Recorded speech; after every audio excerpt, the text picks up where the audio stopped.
اللہ الرحمن الرحیم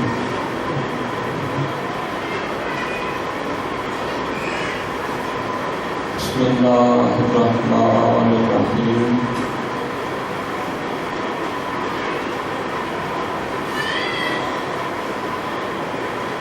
چند لمحات کے لیے منظم ہو کے بیٹھ کے خدا کی بارگاہ میں دعا کے لیے بلند کریں۔ پروردگار اللہ، اے کریم اللہ، اے رحیم اللہ، حسین کے ایام شروع ہو چکے ہیں۔ اے رب الحسین، کل حسین کا واسطہ، اے موسیٰ کو حضور کے بلانے والے اللہ، ان تمام احباب کو ایک مرتبہ کربلا بلا لے۔ پروردگار اللہ، جو پریشان مومنین ہیں، آقا حسین کی پریشانی کا واسطہ ان کی پریشانیاں دور فرما۔ پروردگار اللہ، جو بے روزگار مومنین ہیں، حضرت آقا حسین کی بچوں کی بھوک اور پیاس کا واسطہ ان کو روزگار نصیب فرما۔ پروردگار اللہ، جو امتحانات اور دیگر مسائل نوکری کی مشکلات رکھتے ہیں، آقا حسین کی مشکلات کا واسطہ ان کی مشکلات دور فرما۔ پروردگار اللہ، بہت سارے دوستان نے، بہت سارے احباب نے مریضوں کے لیے دعا کا کہا ہے، بہت سارے دیگر احباب نے روزگار کے لیے کہا ہے۔ پروردگار اللہ، تو دلوں کے راز ہم سے بہتر جانتا ہے۔ جو شخص جو مشکل رکھتا ہے، تجھے آقا حسین کا واسطہ ان کی مشکلات دور فرما۔ صلوات کا سہارا دیجیے۔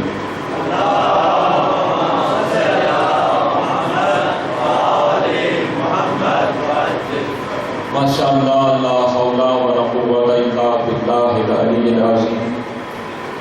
اعوذ باللہ من الشیطان اللعین الرجیم۔ بسم اللہ النور النور، بسم اللہ یا مدبر الامور، بسم اللہ یا خالق النور، بسم اللہ یا مالک النور، بسم اللہ یا خالق المخلوق، بسم اللہ یا غیر مخلوق، بسم اللہ الرحمن الرحیم۔ قل لا أسألكم عليه أجرا إلا المودة في القربى، وقال محمد المصطفى صلى الله عليه وآله وسلم زينوا مجالسكم بذكر علي بن أبي طالب۔ صلوات کا سہارا دیجیے۔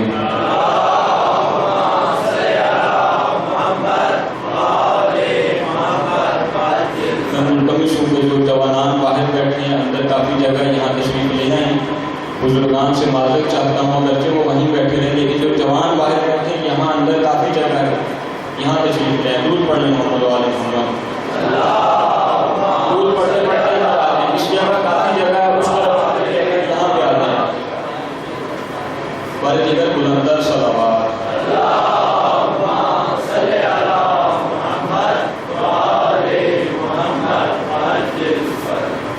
آج وقت کے ناموں میں بالکل بحث نہیں، بلا تمہید میں نے آپ کے سامنے سرکار دو عالم کا ایک فرمان پڑھنے کا شرف حاصل کیا، جس میں نبیوں کے سلطان فرما رہے ہیں، لوگوں اپنی مجالس کو زینت دو میرے بھائی علی کے ذکر سے۔ قرآن مجید میں آیت موجود ہے، فاذکرونی واذکرکم، تم ہمارا ذکر کرو، ہم تمہارا ذکر کریں گے۔ آپ نے دیکھا کہ کربلا میں سر کم سے جدا تھا، صرف ایک سر تھا، نیزے کے اوپر ذکر کر رہا تھا۔ سارے لوگ پریشان تھے کہ جسم ہے نہیں، اکیلا سر ہے، لیکن آیات پہ آیات کی تلاوت کر رہا ہے۔ زمانے کو بتایا کہ جس نے ہمارا ذکر کیا، آج دیکھ لیں 1400 سال گزر گئے، اس کا ذکر ہو رہا ہے۔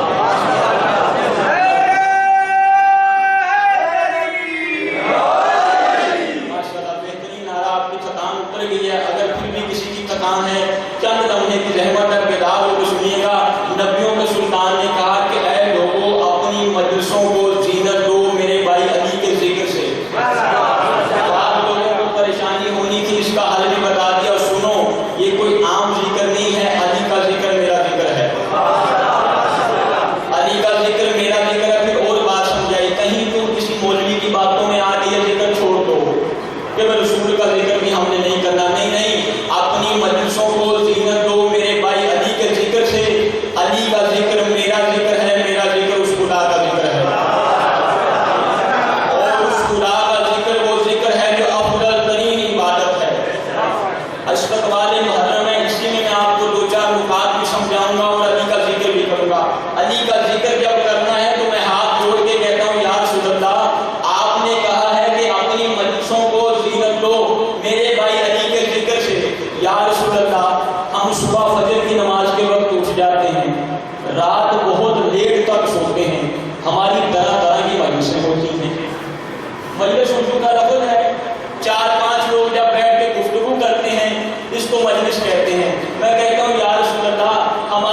ہیں، کبھی ہم ریاست کی بات کرتے ہیں، کبھی ہم علم کی بات کرتے ہیں، کبھی ہم عدالت کی بات کرتے ہیں، کبھی ہم امام بارگاہ کی بات کرتے ہیں، کبھی ہم مسجد کی بات کرتے ہیں، کبھی ہم زمین کی بات کرتے ہیں، کبھی ہم آسمان کی بات کرتے ہیں، کبھی ہم اللہ والوں کی بات کرتے ہیں، کبھی ہم علی والوں کی بات کرتے ہیں، کبھی ہم نبی والوں کی بات کرتے ہیں۔ آپ فرما رہے ہیں اپنی مجلسوں کو زینت دو میرے بھائی علی کے ذکر سے، یا رسول اللہ سمجھ نہیں آ رہی، یقیناً یہی جواب آئے گا، سنو جب تم زمین کی بات کرو تو علی کے زمین میں جو معاملات ہیں اس کا ذکر کرو، جب تم مسجد کی بات کرو تو علی نے مسجد کے بارے میں جو کہا وہ ذکر کرو۔ بتاتا چلوں کیا کہا تھا علی نے؟ علی فرماتے ہیں میں وہ اللہ کا بندہ ہوں کہ جو جنت میں بیٹھنے سے مسجد میں بیٹھنا زیادہ پسند کرتا ہوں، کیونکہ میں جنت میں بیٹھوں گا تو مجھے علی کا نفس کچھ ہوگا، اگر میں جنت میں بیٹھوں گا تو مجھے علی کا نفس کچھ ہوگا، اگر میں مسجد میں بیٹھوں گا تو میرا وہ کریم خدا کچھ ہوگا۔ سرکار فرماتے ہیں اگر مسجد میں بیٹھو تو مسجد کی بات کرو، اگر عدالت میں بیٹھو تو علی کے عدل کی بات کرو، اگر ریاست میں بیٹھو تو علی کی حکومت کی بات کرو، اگر دیانت کی گفتگو کر رہے ہو علی کی دیانت کی بات کرو، اگر عدالت کی گفتگو کر رہے ہو علی کی عدالت کی بات کرو، اگر علم کی بات کر رہے ہو تو علی کے علم کی بات کرو، اگر تم ریاست اور سیاست کی بات کر رہے ہو تو مولا امیر نے اتنا بڑا خطبہ دیا، نہج البلاغہ اس خطبے کی بات کرو۔ میں کہتا ہوں مولا اس طرح تو ہر جگہ آپ کے علی کا ذکر ہی ہوگا، تو رسول خدا بھی تو یہی کہنا چاہتے ہیں، صبح جب فجر ٹائم اٹھ جاؤ، رات جب عشاء کے بعد سو، صبح سے لے کے شام تک ہر محفل میں علی علی کرو۔ اور جو پیغام دینا چاہتا ہوں آپ جو مانا سمجھ لے، یہ علی علی کوئی ایسی بات نہیں، یہ علی علی جب تم کرو گے یہ علی علی ہی نبی نبی ہے، یہ نبی نبی ہی خدا خدا ہے، جب خدا خدا کرو گے اسی خدا خدا کے بدلے تمہیں جنت ملے گی۔ چلو چلتے ہیں علی کی عدالت کی بات کرتے ہیں۔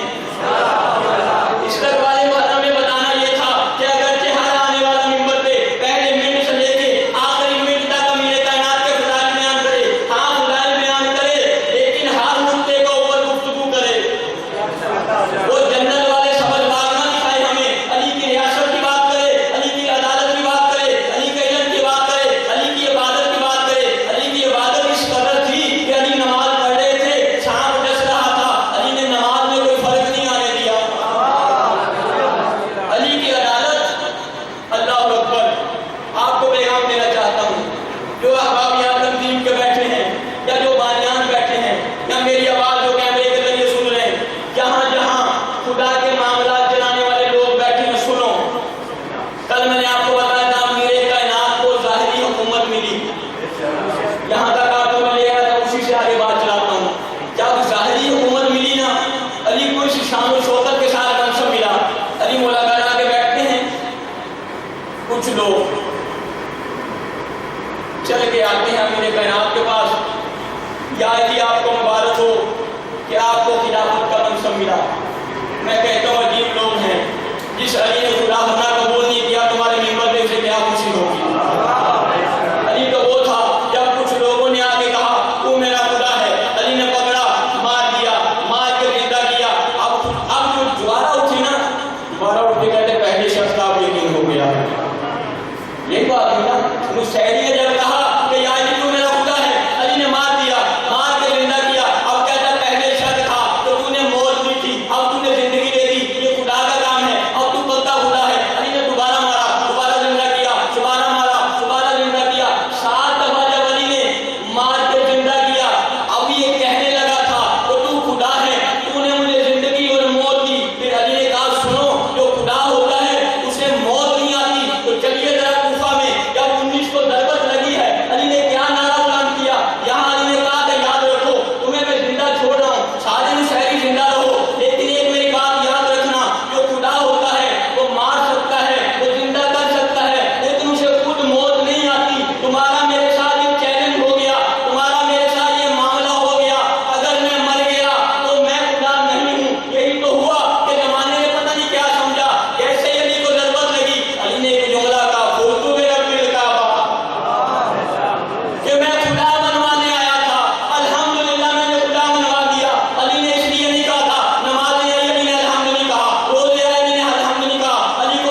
اور مبارکباد دے رہے ہیں۔ علی مولا نے کہا اچھا اب یہ لوگ یہاں سے چلے تھے کہ جا کے ہم کہیں گے یا علی آپ کو نئی نئی حکومت ملی ہے، پہلے جو حکومتیں تھیں کتابوں میں یہ جملہ کے الفاظ موجود ہیں، ان سے ہمیں کچھ بیت المال میں سے دیا جاتا تھا، لہٰذا آج ہم جا کے علی سے بھی یہی مطالبہ کریں گے۔ عدالت علی سنا رہا ہوں، وہ جنت میں لے جانا اور جنت سے آپ کو یہاں بلانا یہ آپ نے سن رکھا ہے، لیکن علی کی عدالت بہت بہترین اور بڑی گہری بات ہے۔ یہ یہاں سے سوچ کے چلے کہ ہم جا کے کہتے ہیں کہ پچھلی حکومتوں میں ہمیں انعام ملتا تھا، بیت المال سے کچھ ایکسٹرا ملتا تھا، یا علی آپ بھی کچھ عطا کیجیے۔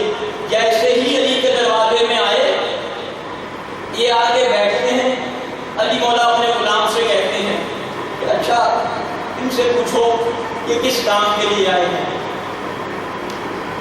غلام نے پوچھا کہ مولا کیا پوچھنا ہے؟ کہا ان سے پوچھو اپنی بات کرنے آئے ہو یا حکومت کے معاملات کے لیے آئے ہو؟ ان سے یہ سوال کیا گیا کیا میرے کائنات فرما رہے ہیں اپنے ذاتی کام کے لیے آئے ہو یا حکومت کے معاملات کے لیے آئے ہو؟ بلکہ یوں کہوں کہ یوں آج کے حالات میں اس طرح ہے، جب ذاتی بات ہو تو تب آپ کی اپنی بات ہوگی، جب امام بارگاہ کی بات ہوگی وہ حکومت اور عہدے کی بات ہوگی، آپ کی اپنی بات اپنی ہوگی، جو آپ مسجد کا مسئلہ حل کر رہے ہو مسجد کی بات ہوگی۔ علی بھی یہی کہہ رہے ہیں ان سے پوچھو کہ اپنی بات کرنے آئے ہیں یا حکومت کی بات کرنے آئے ہیں؟ صحابی کو کہہ رہے ہیں مولا ہم ذاتی گفتگو کرنے آئے ہیں اپنے معاملے کے لیے، عدالتیں بھی سنا رہا ہوں۔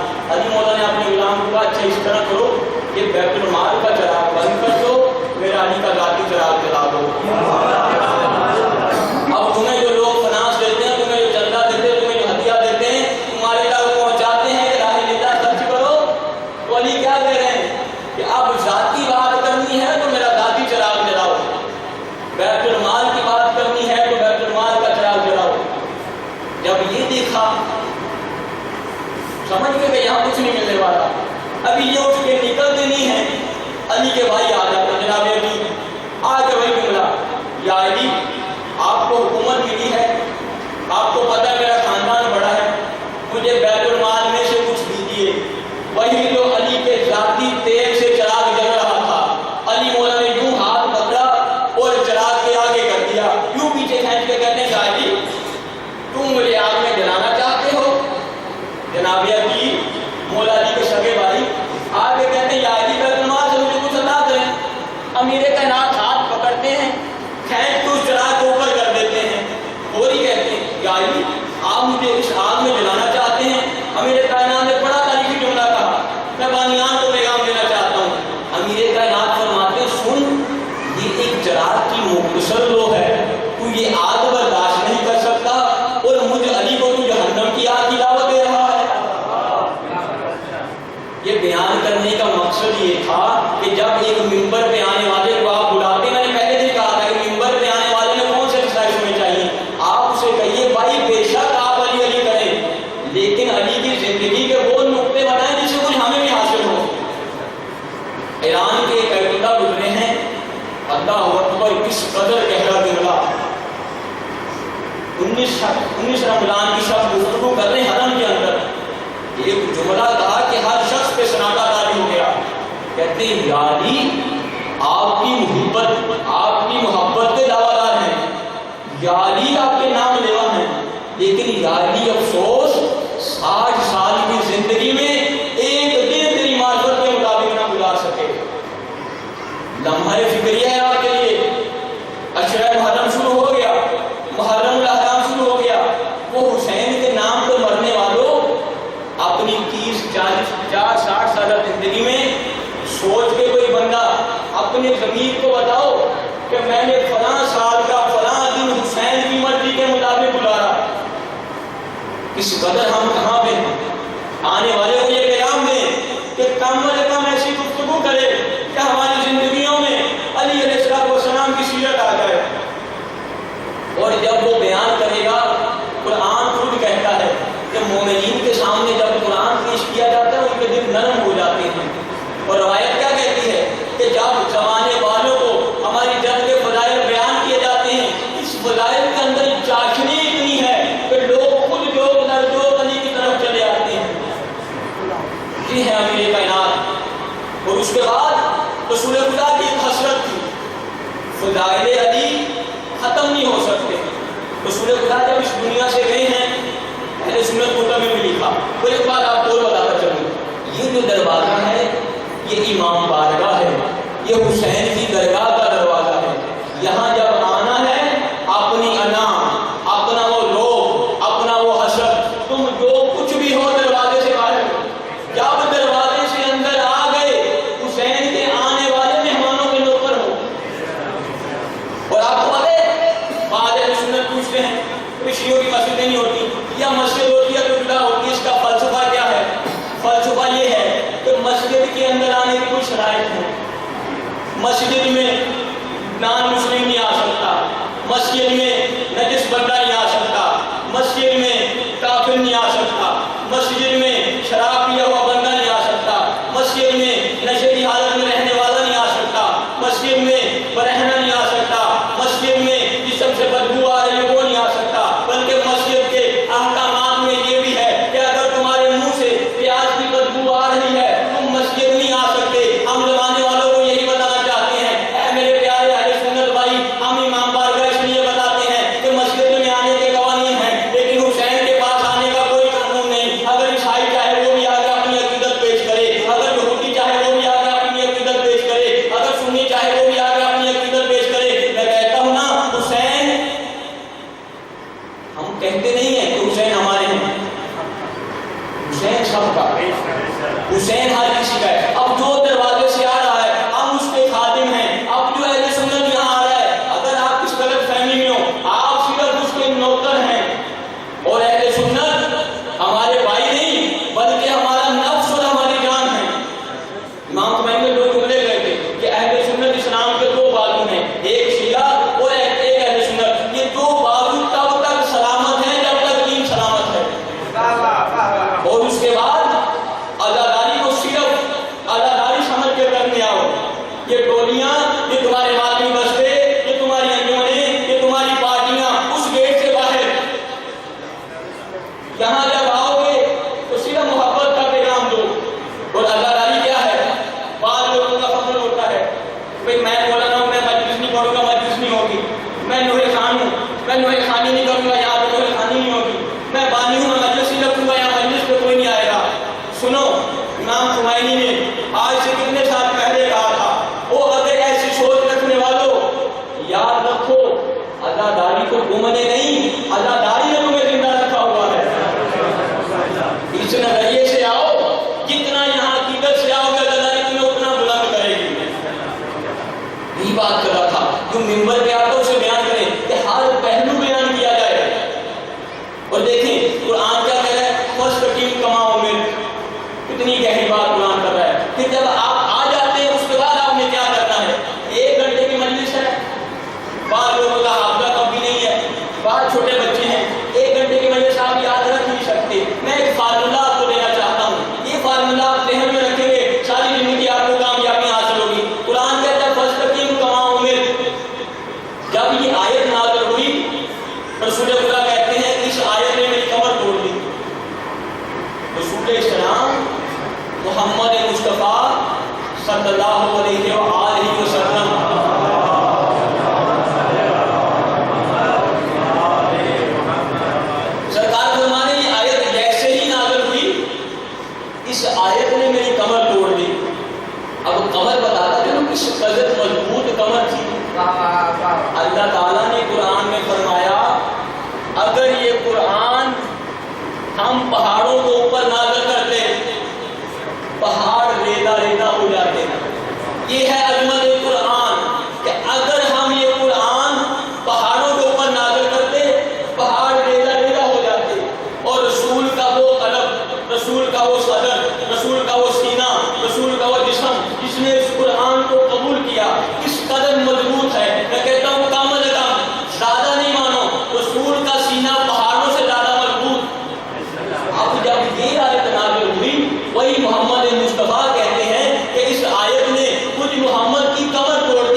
قرآن مجید میں اس میں یاد کی 2 آیات ہیں. ایک کبھی مولانا صاحب بیان کر رہے تھے والا تو کل اف. اف کیا ہے؟ اسماعیل میں کرنٹ ہے، میرا ہاتھ لگا، میرے منہ سے بے شک کا اف کی آواز نکلی. قرآن نے کہا والدین کے سامنے اف تک نہ کرو. کیا ہے؟ بولنا نہیں کہ بابا جی آپ کو سمجھ نہیں آتی، بابا جی آپ کا دور گزر گیا اور نیکی آپ کو کیا پتا، یہ باتیں نہیں. قرآن نے کہا اف تک نہیں کرنی. ایک جملہ کہتے تھے احترام والدین پہ. ایک شخص آ کے کہتا ہے یا رسول اللہ منع کرو، یا رسول اللہ میں نیکی کس کے ساتھ کروں؟ فرمایا اپنے والدین کے ساتھ، اپنی امی کے ساتھ نیکی کرو، اپنی ماں کے ساتھ نیکی کرو. کیونکہ ہم لوگ والدین کو کچھ سمجھتے نہیں ہیں. پھر کچھ دن بعد آ گیا منع کرو یا رسول اللہ میں نیکی کس کے ساتھ کروں؟ فرمایا اپنی ماں کے ساتھ. تیسری دفعہ پھر آ گیا یا رسول اللہ وہ ٹھیک ہے میں ماں کے ساتھ نیکی کرتا ہوں، آپ یہ بتائیے منع کرا یا رسول اللہ؟ فرمایا ابو کا اپنے والد کے ساتھ نیکی کرو. اب ہم جیسا ٹھیک بن رہا تھا. وہ سمجھتے والدین کوئی چیز نہیں ہے، لیکن والدین کیا ہے؟ ایک شخص آتا ہے مولا شادی کے بعد کہنے لگا مولا میں اپنی ماں کو صبح اٹھ کے سب سے پہلے اس کا لباس تبدیل کرواتا ہوں، پھر اسے اپنے منہ میں چھوٹے چھوٹے نوالے کر کے کھانا کھلاتا ہوں، پھر اس کا بستر تبدیل کرتا ہوں، پھر اسے دعا دیتا ہوں، دعا دینے کے بعد اس کی ٹانگیں دباتا ہوں. یہ سب کچھ کر کے کیا میں نے اپنی ماں کا حق ادا کر دیا؟ رسول خدا نے کہا افسوس کہ تو جب ماں کے شکم میں تھا وہ ایک آہ اس میں بھری تھی، تو نے اس کا بھی شکر ادا نہیں کیا. ماں باپ ہے کیا؟ عجیب بات ہے. میں آج بچوں کو بتا رہا تھا کہ اگر ماں اور باپ کہہ رہے ہوں کہ مجلس میں نہیں جانا ہے، تم مجلس میں آتے ہو، یہ تمہاری مجلس ثواب نہیں گناہ شمار ہوتی ہے. والدین کی اہمیت، آپ سے محبت، آپ سے چاہت. دوسرا واقعہ سنیے. ایک یہودی ہے روز امام کی بارگاہ میں آ کے بیٹھتا ہے. ایک یہودی امام کی بارگاہ میں روز آ کے بیٹھتا ہے. امام صادق علیہ السلام والدین کے فضائل بتا رہے ہیں. باتیں کرتا کرتا کہتے ہیں مولا تیرے وہ حدیث بھی سنا دیتا ہوں جو مولا نے حدیث بیان کی. کہا جو شخص اپنے والدین کی طرف محبت بڑی نگاہ سے دیکھے گا اسے حج اور عمرے کا ثواب ملے گا. یہ آیت امام بیان کر رہے تھے. ایک صحابی نے سوال کیا یا رسول اللہ اگر میں دن میں 1000 مرتبہ اپنے والدین کو محبت سے دیکھوں؟ فرمایا تجھے 1000 مرتبہ حج اور عمرے کا ثواب ملے گا. جب یہ بیان کر رہے تھے ایک یہودی بولنے لگا یا رسول اللہ میری ماں یہودی ہے، کیا میں اس کا احترام کروں؟ تو میں کیوں چاہوں گا؟ والدین کا احترام بڑی مہم چیز ہے. اس دور میں ہم نے دیکھا ہے کہ کتنے والدین جگہ جگہ ذلیل و خوار ہو رہے ہیں. ہم راہ جاتے انسانوں کو اپنا باپ تسلیم کر لیتے ہیں. کلاس میں مدیر استاد کو کہہ رہا تھا آپ میرے باپ کی جگہ ہے، لیکن باپ کی اہمیت اسے نہیں پتا. اب یہ یہودی کہہ رہا بولا میرے ماں باپ یہودی ہیں ان کا احترام کروں؟ صادق علیہ محمد کے چہرے پہ جلال آیا. کہا جا پہلے سے زیادہ احترام کر، جا کے پہلے سے زیادہ احترام کر. اب یہ گھر جاتا ہے، جیسے ہی گھر پہنچتا ہے ماں کے کپڑے تبدیل کرتا ہے، ماں کو کھانا کھلاتا ہے، ماں کو دعا دیتا ہے. دعا دینے کے بعد ماں کی چارپائی پہ بیٹھ کے پاؤں دبا رہا ہوتا ہے. پاؤں دباتے دباتے ماں کی جملہ کہتی میرا بیٹا آج خیر تو ہے، پہلے کبھی تم نے اس طرح نہیں کیا. پہلے تو میرے ساتھ بدتمیزی کرتا تھا، پہلے میں تم سے پانی مانگتی تو پانی نہیں دیتا تھا، پہلے میں تم سے دعا مانگتی تو دعا نہیں دیتا تھا. آج تیرے پاس عجیب معاملہ ہے. ہاں ماں آج وہ صادق علیہ محمد جس کی محفل میں جا کے میں بیٹھتا تھا وہ ماں باپ کے احترام کے فضائل بیان کر رہے تھے. میں نے ان سے پوچھا کہ میری ماں یہودی ہے میں اس کا احترام کروں یا نہ کروں؟ اس نے غصے میں کہا جا کے پہلے سے زیادہ احترام کر، میں اسی وجہ سے تیرا احترام کر رہا ہوں. ماں کے جملے سنیے، تڑپ کے کہتی بیٹا اگر تیرے امام ایسے ہیں مجھے بھی لے کر اس کا کلمہ پڑھا دے. آپ مجلس میں آئے اور والدین کا احترام بھول جائیں. فرق ہونا چاہیے. صرف اتنا فرق ہے کہ وہ محضر امام صادق تھا، یہ محضر آقا حسین ہے. یہاں سے جانے کے بعد ماں باپ تمہیں کہیں کہ اگر ایسی مجلس ہے تو مجھے بھی وہاں لے چلے. اس میں 2 چیزیں ہیں کہ اس مجلس کے لیے سب سے پہلے وہاں پڑھنے والا ایسا ہونا چاہیے کہ جو تجھے ایسا درس دے جس پہ تم عمل کرے. اس کے بعد وہ مجلس ایسی ہونی چاہیے کہ تیرا کردار وہاں تبدیل ہو جائے، کہ گھر آ کے تیری روش تبدیل ہو جائے. میں ممبر میں بیٹھا ہوں، سر پہ امامہ ہے، صاحب ممبر ہو کے مجھے زیر نہیں دیتا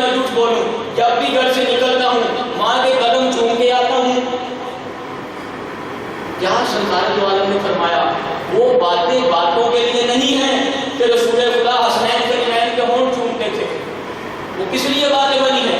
کیا آپ نے دیکھا؟ الفاظ دیکھیے، کچھ والدین کے قصور بھی ہیں۔ شریعت کہتی 4 حق ہیں باپ کے بیٹے پر۔ سب سے پہلے اس کا اچھا نام رکھے۔ اب آپ دیکھتے لوگوں کا کیا نام ہے، جانوروں کے نام پہ نام رکھے ہوئے ہیں۔ والدین کا حق ہے جیسے ہی اولاد پیدا ہو بہترین نام رکھے، اچھی تربیت دے، ولایت امیر المومنین سکھائے اور اس کو اس کا حق بتائے کہ یہ تیرا حق ہے۔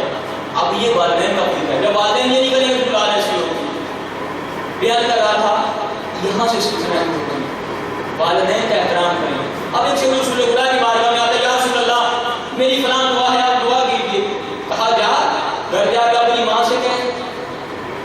پتا چلا کہ جس کے گھر ماں ہو اللہ کے رسول سے کہنے کی ضرورت نہیں، ماں سے دعا کرتا ہوں۔ کہنے لگا مولا میری ماں مر گئی۔ اچھا جا کے اپنے باپ سے کہیں میرے لیے دعا کرے۔ یہ ہمیں بڑا عیب لگتا ہے، بڑا عجیب سمجھتے ہیں ہم۔ بھائی گھر سے نکلتے ہو کہتا ممی سے کہ میرا امتحان ہے، آپ دعا کیجیے گا۔ ہمت نہیں ہے، باپ کے ساتھ ہمیں اتنے فری نہیں ہے۔ آپ میں ایک جملہ پڑھتا رہتا ہوں، پروفیسر ہے، کافی لیکچر دیتے ہیں، قاسم شاہ کہتا ہے کہ آپ یہاں جتنے لوگ بیٹھے ہیں کتنے بندے ہیں جنہوں نے آج تک اپنے باپ کا ہاتھ نہیں چوما؟ آپ خود اپنا اندازہ لگا لیں، حتیٰ کہ یہ ہاتھ چومنے پہ جنت ہے۔ کتنے لوگ یہاں بیٹھے ہوئے ہیں کہ جب آپ کا باپ آتا ہے آپ اس کے احترام میں کھڑے نہیں ہوتے۔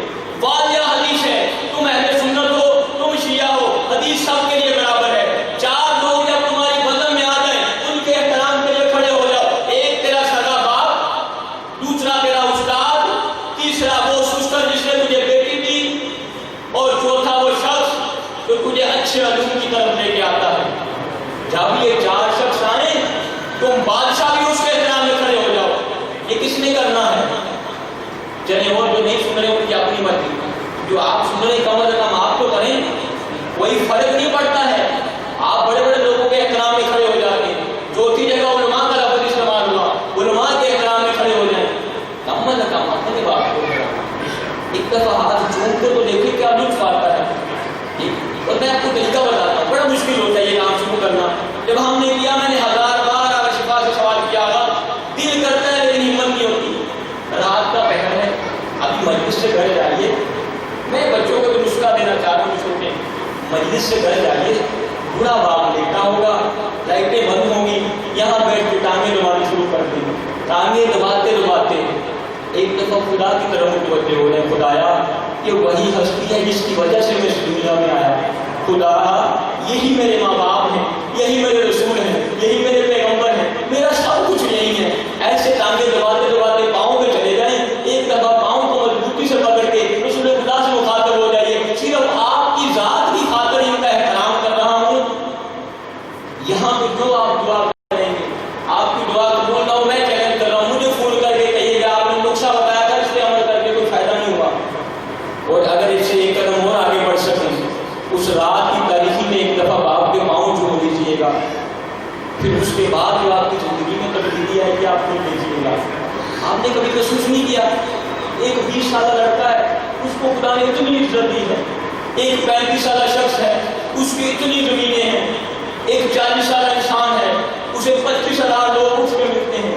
کبھی آپ نے غور نہیں کیا 25 سال کے آپ بھی ہیں، 35 سال کے آپ بھی ہیں، 45 سال کے آپ بھی ہیں، آپ بھی روٹی کھاتے ہیں، آپ بھی سوتے ہیں، آپ بھی پڑھتے ہیں، آپ کے پاس مقام کیوں نہیں ہے؟ دوسرے شخص کے پاس کیوں مقام ہے؟ یہ چھوٹے چھوٹے اعمال ہیں۔ اور آخری بات بھی چلتے ہیں اپنے موضوع کی طرف۔ حضرت موسیٰ جاتے تھے کوہ طور پہ، اگلے دن بھی بیان کیا تو بڑے فری تھے خدا کے ساتھ۔ ایک دن اب حضرت موسیٰ جا رہے ہیں، ایک بات میں آگے یہ بتا دوں، شکر کرنے کا دوسرا کام ہے، شکر کرنے کا کتنا فائدہ ہے۔ اللہ کے نبی جا رہے ہیں کوہ طور پہ، ایک شخص دیکھا ننگا ننگا پڑا ہوا ہے، یہاں ناف تک خود کو ریت کے اندر ڈبایا ہوا ہے۔ اللہ کے نبی جا رہے ہیں، موسیٰ استغفراللہ، لہجہ دیکھیے اللہ کے نبی سے بات کرنے کا، اوے موسیٰ۔ اللہ کے نبی چل کے آتے ہیں، کہاں جا رہے ہو؟ وہ جی خدا سے ملنے جا رہے ہیں۔ اس خدا کو کہنا، جملے یاد رکھیے گا، لہجہ یاد رکھیے گا، اللہ کے نبی سے کیسے گفتگو کر رہا ہے، بیٹھا کس طرح ہے، لباس نہیں ہے، ران تک ناپ تک اپنے چھن کو ریت میں چھپایا ہوا۔ اور موسیٰ کہاں جا رہے ہو؟ وہ خدا سے ملنے جا رہا ہے۔ اس خدا سے کہنا میں بھی تیرا بندہ ہوں، کچھ میرے اوپر بھی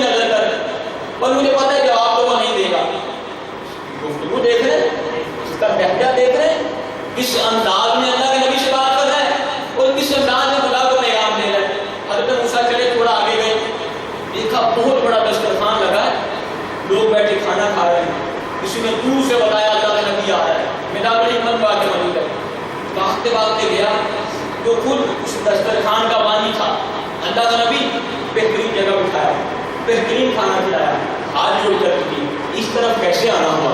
کہا بہت دور پہ جا رہے، اچھا خدایا اے اللہ کے نبی اس خدا سے کہنا تیری اتنی نعمتیں ہیں، اتنا تم نے رزق دیا ہے، اب میرے ہاتھ کھڑے ہیں، اتنے لوگوں کو کھانا کھلا رہا ہوں، اب میرے بس میں نہیں ہے، تھوڑی سی نعمتیں کم کر دے، اتنا مجھے رزق دے دے کہ تو میں آسانی سے تقسیم کر سکوں۔ اللہ کے نبی یہ بہت دور پہ، بہت دور سے جب واپس آتے ہیں تو اب پہلے یہی بندہ آنا تھا نا، تو بعد میں شریف کر گئے تھے، جیسے واپس آئے اللہ کے نبی کو آتے ہوئے دیکھا، باہر کے خود آیا، پانی پلا رہا تھا لوگوں کو، ہاتھ میں گڑا مٹکا، سمجھتے ہو اسرائیلی میں پتہ نہیں کیا تھا، گڑا جس میں پانی ڈالتے ہیں، ہاتھ میں وہ گڑا ہے، پانی پلا رہا لوگوں کو، اللہ کے نبی کو دیکھا فوری آیا، اللہ کے نبی ہاتھ باندھ کے بڑے ادب کے ساتھ خداوند کی باتوں کی بات کا جواب دیا، اللہ کے نبی جی بالکل دیا، فرمائیے کیا فرمایا میرے خدا نے؟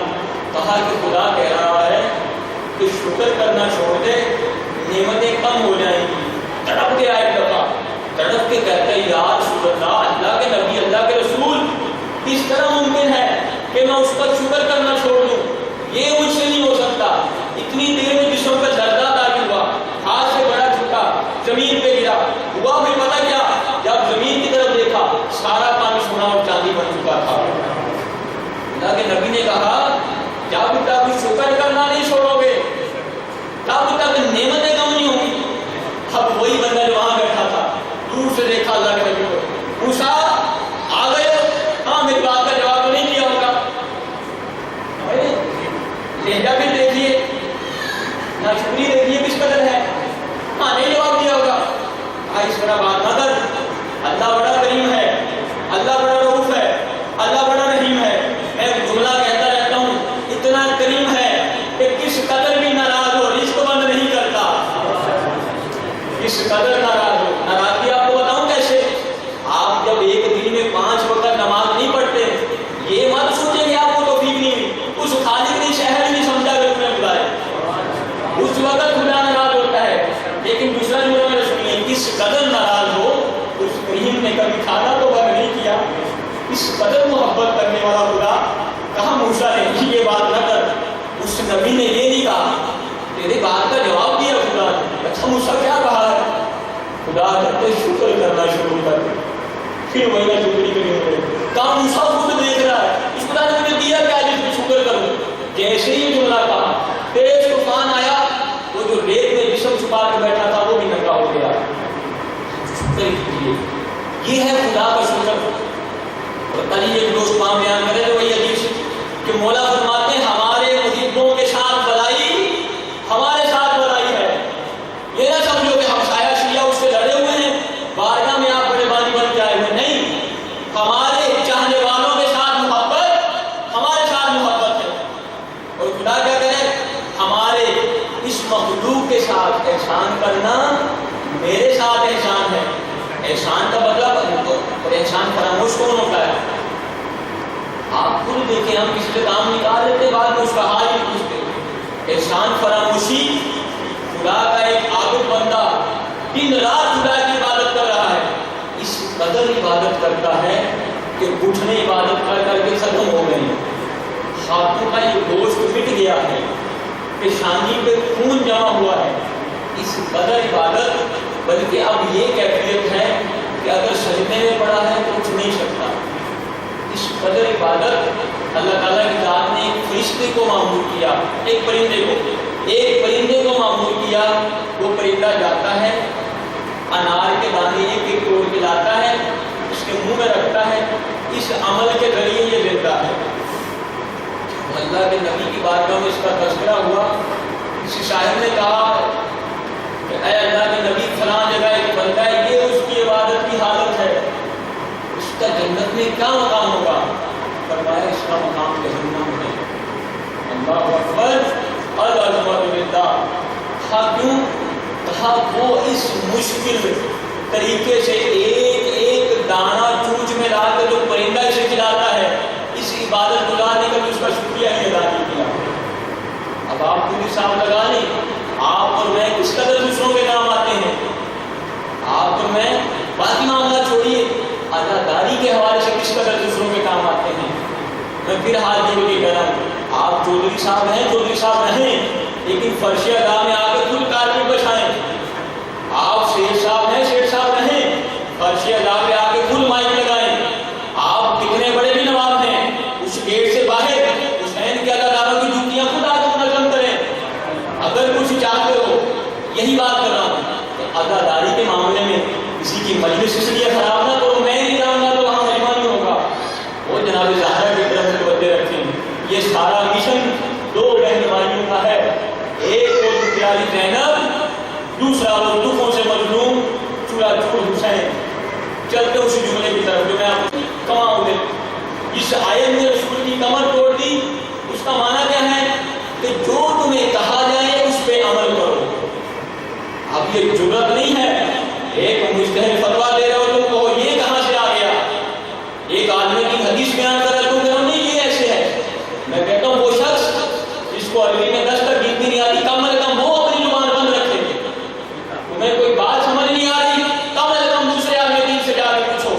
ابھی 10 دن آپ ایسے سنیں گے، کوئی ڈاکٹر پڑھ رہا ہے، کوئی مولانا پڑھ رہا ہے، خبردار وہاں بیٹھوں میں بیٹھ کے اسکول کی 2 جماعتیں نہ پڑھے ہوئے تبصرہ کریں۔ اگر شوق رکھتے ہو ہولے آؤ، ہولے میں بیٹھ کے بولو کیا کرنا ہے کیا نہیں کرنا۔ تمہیں کوئی بات سمجھ نہیں آتی آگے پوچھو، علماء بیٹھے تمہارے لیے۔ ہر آدمی نہیں کہتا سوال کرو کیسے ممبر سے اترتا ہے، کیوں نہیں جاتے ہو وہاں بیٹھتے ہیں۔ اب ٹولیاں بنا کے بات ہوئی، وہ مولانا صاحب نے یہ حدیث بیان کر دی، یہ نہیں ہے، اس نے یہ مسائل بیان کر دیا۔ کبھی ڈاکٹر کو تو نہیں کہا میں یہ گولی نہیں کھاؤں گا، ہے کسی کی ضرورت؟ کبھی استاد کو نہیں کہا میں یہ کتاب نہیں پڑھوں گا۔ 2500 سال سے وہی تمہارا چھاپ چلتا آ رہا ہے، 70 سال ہو گئے پاکستان کو بنے ہوئے، وہی اسلامیات میں 10 حدیثیں یاد کر رہے ہو۔ وہاں تو کسی کی ضرورت نہیں کی جا کے بتائیں گے حدیث زیادہ بہتر ہے، چھاپ میں شامل کرو۔ یہاں تمہیں بڑی باتیں آ رہی ہیں، یہ بھی ادب ہے اس منبر کا۔ العلماء تو ورثۃ الانبیاء، میں حقیقت طالب علم، میری کوئی حیثیت نہیں، عالم دین انبیاء کے وارث ہیں، کم از کم انبیاء کے وارث سے ٹکر دینے کے لیے اتنا معیار بناؤ۔ اور میں عرض کر رہا ہوں آپ سے کہ آپ کو جو بات سمجھ نہیں آتی آ جائیں وہاں بیٹھک میں، گھنٹہ لگائیں، 2 گھنٹے لگائیں، 3 گھنٹے لگائیں، مولانا کو پابند کریں، قبلہ کل والی بات سمجھ نہیں آئی آپ بات سمجھائیں، لیکن یہ ہمت نہ کریں وہاں بیٹھ کے یہ بات بولنا۔ اس قدر ہمارا مذہب بدنام ہو گیا۔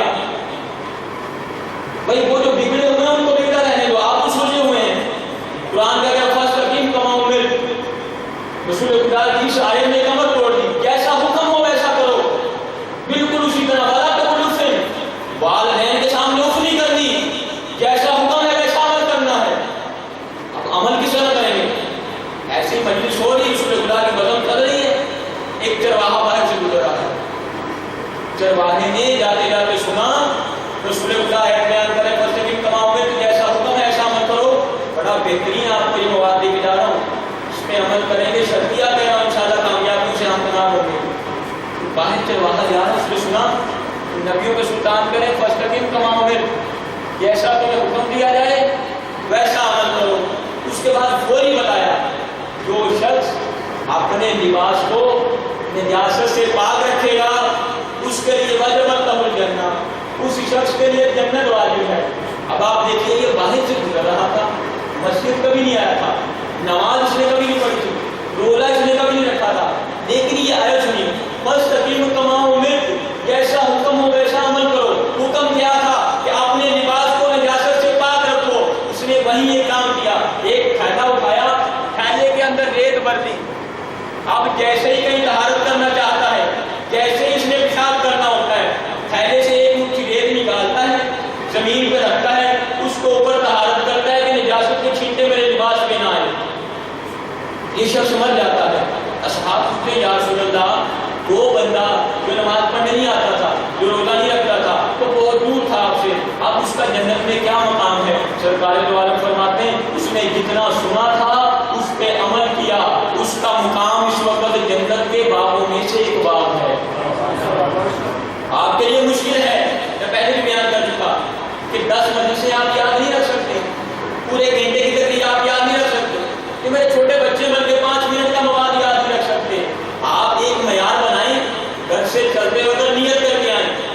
پوری مجلس میں ایک جملہ یاد کرنا ہے. اور پھر کتنی حدیث ہے کہ چھوٹا عمل ہو تسلسل کے ساتھ ہو آپ کو جنت ملے گی.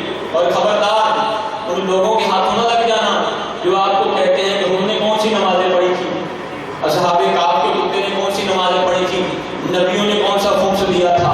یہ لوگوں سے آپ خود مخاطب ہو کے کہیں آپ انصاف سے بتائیں کہ نماز انسانوں کے لیے ہے یا کتوں کے لیے ہے. منبر پہ یہ باتیں بیان ہو رہی ہیں تو یہ صحابہ کہف کے کتے نے کون سا نماز پڑھی. میں آپ سے پوچھتا ہوں نماز انسانوں کے لیے ہے یا کتوں کے لیے ہے؟ انسانوں کے لیے. پھر انسان پڑھے نماز. نماز ائمہ نے پڑھ کے بتایا اور پھر درست نماز پڑھیں. رأیت الصلاۃ تعلمونی, ایسے نماز پڑھو جیسے رسول کو نماز پڑھتے دیکھا.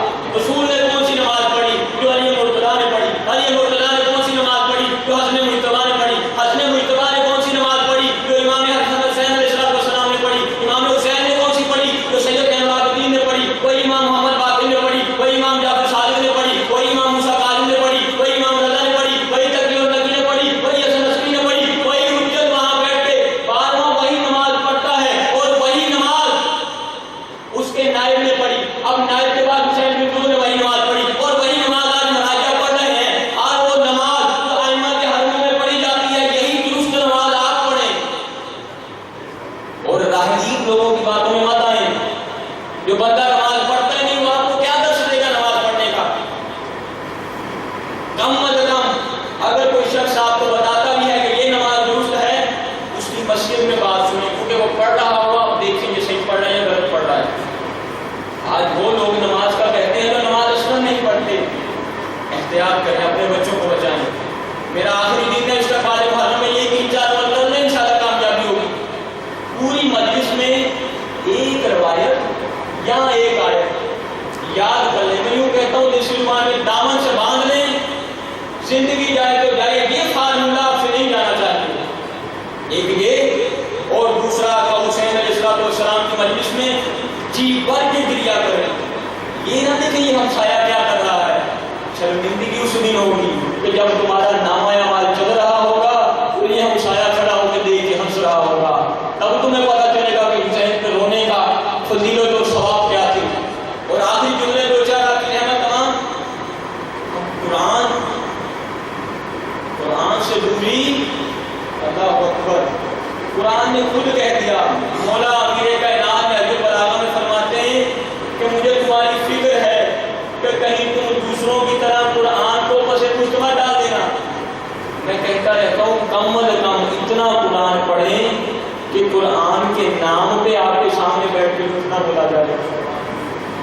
آپ جب ایک نئی کہانی سنتے ہیں اگرچہ میں بیان کر رہا ہوں یا کوئی خطیب بھی گھر جائیے جو بزرگان ہیں بڑے بیٹے کو کہیے اگر آپ نے اس سے تعلیم دلوائی ہوئی ہے اسے کہ بیٹا قرآن لے آؤ.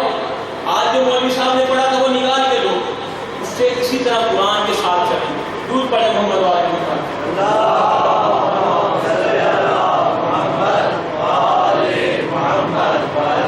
امیر کائنات کیا فرماتے ہیں قرآن کے بارے میں. قرآن کے فضائل بہت مشکل آپ نے سنے ہوں گے. کہتے ہیں یہ ایسا قرآن شائقہ ہے جو کبھی دھوکہ نہیں دیتا. وہ حدیث ہے نا کہ اہل بیت اور قرآن کا دامن پکڑ لو اور یہ دونوں چیزیں تمہیں حوض کوثر پہ لائیں گی. امیر کائنات فرماتے ہیں قرآن ایسا خارخواہ ہے جو کبھی دھوکہ نہیں دیتا. قرآن ایسا ہادی ہے جو کبھی گمراہ نہیں کرتا. قرآن پہ توجہ کریں. قرآن ایسا قانون ہے جس کے اندر کوئی گمراہی نہیں ہے. پھر فرماتے ہیں قرآن وہ واحد حال ہے جو آپ کو مشکلات سے دور کرتا ہے. پھر کہا قرآن سے محبت کرتے ہوئے آگے بڑھو. اور قرآن وہ روشنی ہے جو کبھی آپ کو تاریخ راستے کی طرف نہیں لے کے جاتا. پھر فرمایا قرآن ایسا سچ بولنے والا ہے جو کبھی جھوٹ نہیں بولتا. اب بڑے لوگ فخر سے کہہ رہے ہوتے ہیں کہ میں یہاں تو پنجتن پاک کے بیان سے پڑھوں گا یا قرآن سے پڑھوں گا. پھر قرآن کے نام لوگوں کو پڑھتے بھی شرم نہیں آتی اور ہم بھی بیٹھے ہوتے ہیں قرآن کی توہین ہو رہی ہوتی ہے. امیر کائنات فرماتے ہیں یہ قرآن ایسا ہے کہ ایسا سچ بولنے والا ہے جو کبھی جھوٹ نہیں بولتا. قرآن ایسی شفاعت کرنے والا ہے کہ جس کی شفاعت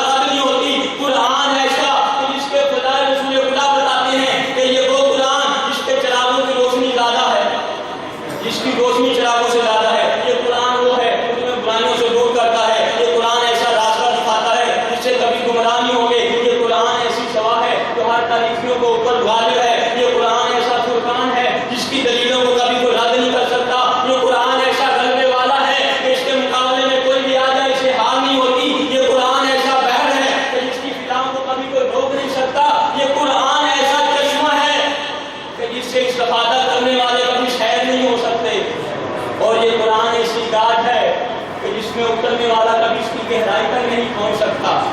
امیر کائنات کا خطبہ سنا رہا ہوں اپنی طرف سے نہیں. پھر مولا فرماتے ہیں کہ قرآن ایسی منزل ہے جس تک کبھی کوئی پہنچ نہیں سکتا. یہ قرآن ایسی نشانی ہے کہ جس کے پاس یہ ہوگی وہ کبھی گمراہ نہیں ہو سکتا. پھر مولا فرماتے ہیں یہ قرآن ایسی دعا ہے کہ جس کے بعد کوئی بیماری نہیں رہتی. آپ قرآن کی تفسیر پڑھ کے تو دیکھیں, اللہ اکبر, ائمہ کے فرامین میں یہ ملتا ہے کہ اگر کوئی شخص پانی پہ سورہ الحمد پڑھ کے مردے پہ پھینک دے, مردہ اٹھ کے کھڑا ہوئے, تمہیں کوئی تعجب نہیں ہونا چاہیے.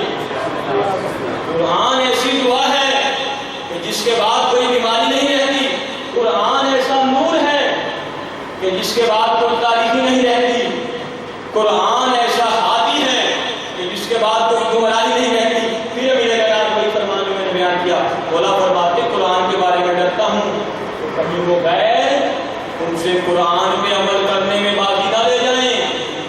نحو البلاغہ اٹھا کے تو دیکھیں, امیر کائنات کا دکھ کو سمجھیں. امیر کائنات کو یہ شوق نہیں تھا آپ خیبر بیان کریں.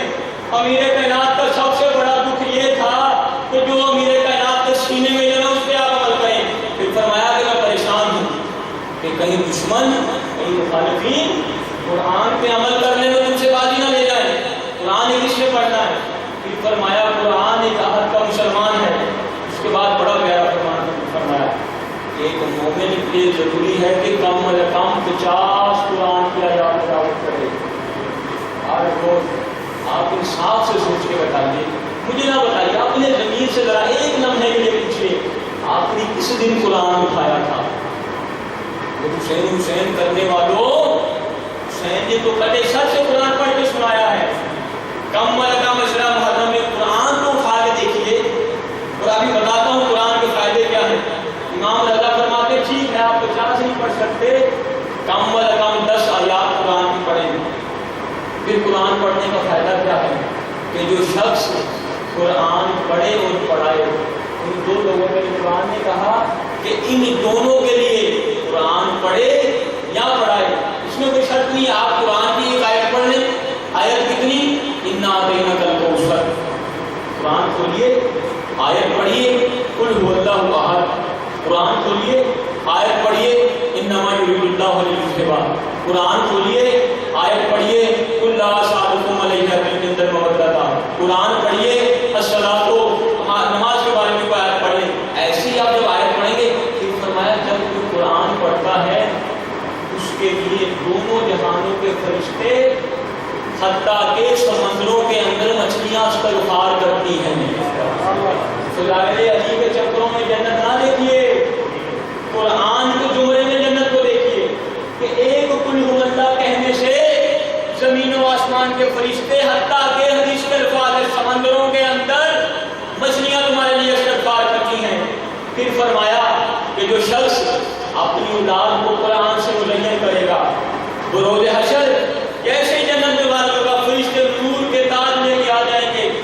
سوچے گا میں نے تو زندگی میں کوئی اچھا کام نہیں کیا.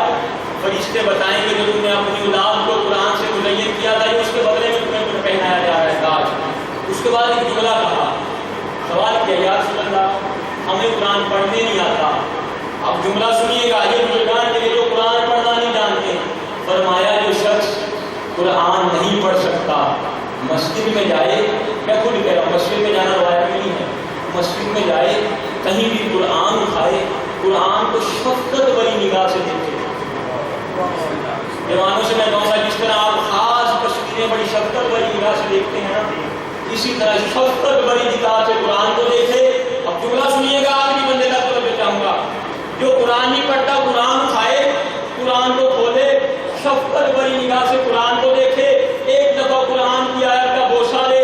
جاکر صاحب کہتے ہیں رسول خدا کہ وہ شخص اگرچہ کافر ہی کیوں نہ ہو, خداوند متعال اس کی مغفرت فرما دے گا, اس کے والدین کی مغفرت فرما دے گا, اس قدر ثواب. اور پھر فرمایا قرآن والدین کے لیے آتش جہنم سے دوری ہے. جب سچے دل سے کوئی شخص قرآن کی آیات کی تلاوت کرتا ہے تو رسول خدا فرماتے ہیں مجھ محمد کی جس شخص کے جس خدا کی قبضہ قدرت میں جان ہے, مجھے اس کی قسم ہے کہ جو شخص قرآن نہیں پڑھا لیکن پوری توجہ کے ساتھ قرآن سیکھنے کے لیے ایک آیت پڑھتا ہے, میں کہتا